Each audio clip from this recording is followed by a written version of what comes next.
हाल के वर्षों में बोइंग कंपनी के विमानों को लेकर कई चिंताएं सामने आई हैं, जिनमें दुर्घटनाएं और लगातार तकनीकी समस्याएं शामिल हैं। इन घटनाओं ने न केवल यात्रियों की सुरक्षा पर सवाल उठाए हैं, बल्कि बोइंग के निर्माण गुणवत्ता, सुरक्षा प्रोटोकॉल और पश्चिमी मीडिया की भूमिका पर भी गंभीर बहस छेड़ दी है। बोइंग विमानों में लगातार समस्याएं और दुर्घटनाएं बोइंग दुनिया की सबसे बड़ी एरोस्पेस कंपनियों में से एक है, लेकिन पिछले कुछ सालों में इसे कई बड़े सुरक्षा और उत्पादन संबंधी विवादों का सामना करना पड़ा है। 737 मैक्स संकट यह बोइंग के इतिहास का सबसे बड़ा संकट था। 2018 में इंडोनेशिया में लायन एयर की उड़ान 610 और 2019 में इथियोपियन एयरलाइंस की उड़ान 302 के दुर्घटनाग्रस्त होने से कुल 346 लोगों की जान चली गई थी। जांच में सामने आया कि इन दुर्घटनाओं का मुख्य कारण manoeuvring characteristics augmentation system (MCS) नामक एक स्वचालित उड़ान नियंत्रण प्रणाली में सॉफ्टवेयर की खराबी थी। इस सॉफ्टवेयर को पायलटों के लिए पर्याप्त प्रशिक्षण के बिना लागू किया गया था। इन दुर्घटनाओं के बाद बोइंग 737 मैक्स विमानों को दुनिया भर में लगभग 2 साल तक ग्राउंडेड कर दिया गया था। उत्पादन और गुणवत्ता नियंत्रण के मुद्दे। मैक्स संकट के बाद भी बोइंग के अन्य मॉडलों में उत्पादन से संबंधित गुणवत्ता नियंत्रण के मुद्दे सामने आए हैं। इनमें 787 ड्रीमलाइनर और 737 मैक्स के कुछ हिस्सों में ढीले पुर्जे, अनुचित ड्रिलिंग और विनिर्माण दोष शामिल हैं। इन समस्याओं के कारण कई विमानों को डिलीवरी से पहले या ऑपरेशन के दौरान निरीक्षण और मरम्मत के लिए वापस लेना पड़ा है। हालिया घटनाएं। जनवरी 2024 में अलास्का एयरलाइंस की एक बोइंग 737 मैक्स 9 उड़ान के दौरान एक डोर प्लग पैनल हवा में उड़ गया। यह घटना बोइंग के गुणवत्ता नियंत्रण पर फिर से गंभीर सवाल उठाती है। मार्च 2024 में यूनाइटेड एयरलाइंस की कई बोइंग उड़ानों में तकनीकी खराबी और आपातकालीन लैंडिंग की खबरें आईं, जिससे यात्रियों में चिंता बढ़ी। बोइंग 777 विमान के लैंडिंग गियर में खराबी और इंजन से आग निकलने जैसी छोटी-मोटी घटनाएं भी सामने आती रही हैं, हालांकि ये कम गंभीर थीं। इन समस्याओं का एक बड़ा कारण बोइंग पर लाभ कमाने और उत्पादन गति बढ़ाने का दबाव माना जाता है, जिसके चलते गुणवत्ता नियंत्रण और सुरक्षा प्रोटोकॉल से समझौता हुआ।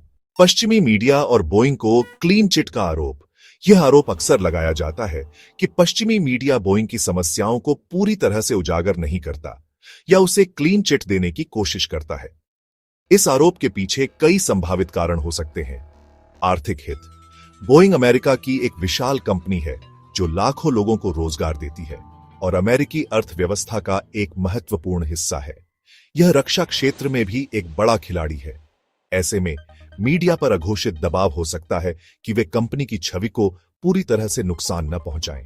जांच एजेंसियों पर निर्भरता। मीडिया अक्सर दुर्घटनाओं और तकनीकी मुद्दों पर अपनी रिपोर्टिंग के लिए सरकारी जांच एजेंसियों जैसे US federal aviation administration (FAA) और national transportation safety board (NTSB) की आधिकारिक रिपोर्टों पर निर्भर करता है।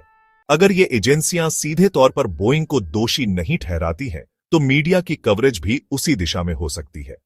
जटिलता। विमानन सुरक्षा और इंजीनियरिंग के मुद्दे बेहद जटिल होते हैं। आम जनता के लिए इन तकनीकी बारीकियों को समझना मुश्किल होता है और मीडिया को अक्सर इन्हें सरल बनाने में चुनौती आती है, जिससे रिपोर्टिंग सतही लग सकती है। लॉबिंग और प्रभाव।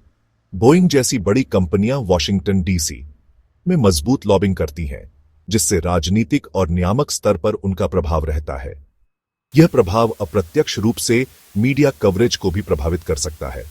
हालांकि यह भी सच है कि 737 मैक्स दुर्घटनाओं के बाद पश्चिमी मीडिया ने बोइंग की कड़ी आलोचना की थी और कंपनी पर सुरक्षा से समझौता करने का आरोप लगाया था, जिससे कंपनी के CEO को इस्तीफा देना पड़ा था और बोइंग की प्रतिष्ठा को भारी नुकसान हुआ था। कुछ रिपोर्टिंग निश्चित रूप से कंपनी के पक्ष में झुक सकती है, लेकिन बड़े पैमाने पर कवरेज में गंभीर सवाल उठाए गए हैं। बोइंग के खिलाफ बोलने वालों की रहस्यमयी मौतें। बोइंग के खिलाफ बोलने वालों की रहस्यमयी मौतें यह एक गंभीर आरोप है जो अक्सर षड्यंत्र सिद्धांतों से जुड़ा होता है। इस संबंध में जॉन बर्नेट का मामला सबसे प्रमुख है, जिनकी हाल ही में मार्च 2024 में मृत्यु हुई है। जॉन बर्नेट का मामला। जॉन बर्नेट बोइंग के पूर्व कर्मचारी थे और उन्होंने बोइंग 787 ड्रीमलाइनर के उत्पादन में गुणवत्ता नियंत्रण की खराब प्रथाओं के बारे में कई सार्वजनिक बयान दिए थे।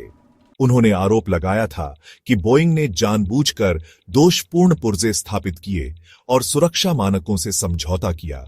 वह बोइंग के खिलाफ एक व्हिसलब्लोअर थे और मुकदमे में गवाही देने वाले थे।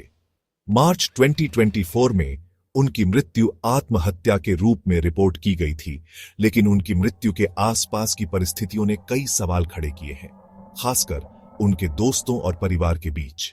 आधिकारिक स्थिति।